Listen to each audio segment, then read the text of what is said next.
नमस्कार दोस्तों, हमारे संस्कार चैनल में आपका बहुत बहुत स्वागत है। आज हम आपके लिए लेकर आए हैं धनतेरस की कथा। यह त्योहार कार्तिक मास की कृष्ण पक्ष की त्रयोदशी तिथि को मनाया जाता है। इस दिन समुद्र मंथन के दौरान भगवान धन्वंतरी अपने हाथ में अमृत का कलश लेकर प्रकट हुए थे, तो इसे धन्वंतरी जयंती के रूप में भी मनाते हैं। इस दिन धन्वंतरी के अलावा माँ लक्ष्मी और धन के देवता कुबेर की भी पूजा की जाती है।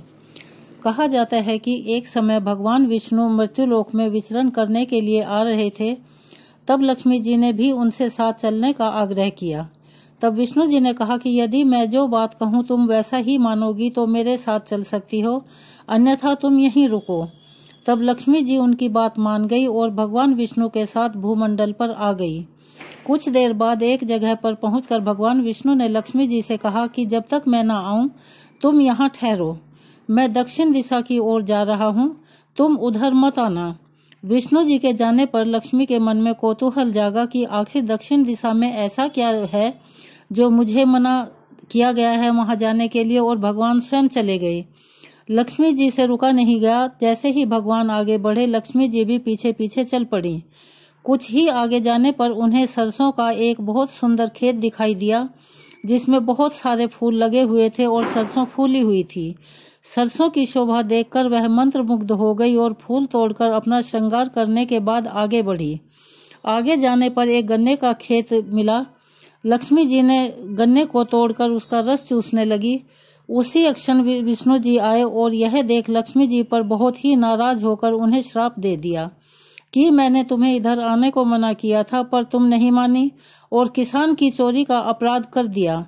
अब तुम इस अपराध के जुर्म में इस किसान की 12 वर्ष तक उसी के घर में रहकर सेवा करोगी। ऐसा कहकर भगवान उन्हें छोड़कर क्षीर सागर में चले गए। तब लक्ष्मी जी उस गरीब किसान के घर रहने लगी। एक दिन लक्ष्मी जी ने उस किसान की पत्नी से कहा कि तुम स्नान कर पहले मेरी बनाई गई इस देवी लक्ष्मी का पूजन करो, फिर रसोई बनाना, तब तुम जो मांगोगी वह मिलेगा। किसान की पत्नी ने ऐसा ही किया। पूजा के प्रभाव और लक्ष्मी की कृपा से किसान का घर दूसरे ही दिन से अन्न, धन, रत्न, स्वर्ण आदि से भर गया। लक्ष्मी ने किसान को धन धान्य से पूर्ण कर दिया। किसान को 12 वर्ष बड़े आनंद से कट गए। फिर 12 वर्ष के बाद लक्ष्मी जी जाने को तैयार हुई। विष्णु जी लक्ष्मी जी को लेने आए तो किसान ने उन्हें भेजने से मना कर दिया। तब भगवान ने किसान से कहा कि इन्हें कौन जाने देता है, यह तो चंचला हैं, कहीं नहीं ठहरती। इनको बड़े बड़े नहीं रोक सके, तुम कैसे रोक पाओगे। इनको मेरा श्राप था, इसीलिए 12 वर्ष तक तुम्हारी सेवा कर रही थी। तुम्हारी 12 वर्ष की सेवा का समय पूरा हो चुका है। किसान हठपूर्वक बोला कि नहीं, अब मैं लक्ष्मी जी को नहीं जाने दूंगा। तब लक्ष्मी जी ने कहा कि किसान, तुम मुझे रोकना चाहते हो तो जो मैं कहूँ वैसा करो। कल तेरस है, तुम कल घर को लीप पोत कर स्वच्छ करना, रात्रि में घी का दीपक जलाकर रखना और सायंकाल मेरा पूजन करना, और एक तांबे के कलश में रुपए भरकर मेरे लिए रखना। मैं उस कलश में निवास करूंगी, किंतु पूजा के समय मैं तुम्हें दिखाई नहीं दूंगी। इस एक दिन की पूजा से वर्ष भर मैं तुम्हारे घर में रह जाऊंगी।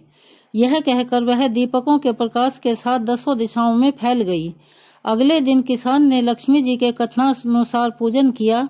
उसका घर धन धान्य से पूर्ण हो गया। इसी वजह से हर वर्ष तेरस के दिन लक्ष्मी जी की पूजा होने लगी। आपको यह कहानी कैसी लगी? अगर अच्छी लगी हो तो प्लीज़ हमारे चैनल को सब्सक्राइब करें, ज़्यादा से ज़्यादा शेयर करें और हम ऐसी ही कहानियाँ आपके लिए लेकर आते रहें। हमें सहयोग दें। अगर कहीं आपको कुछ चीज़ गलत लगती है तो वो कमेंट्स करके हमें बताएं, ताकि हम उसे सुधार सकें। धन्यवाद।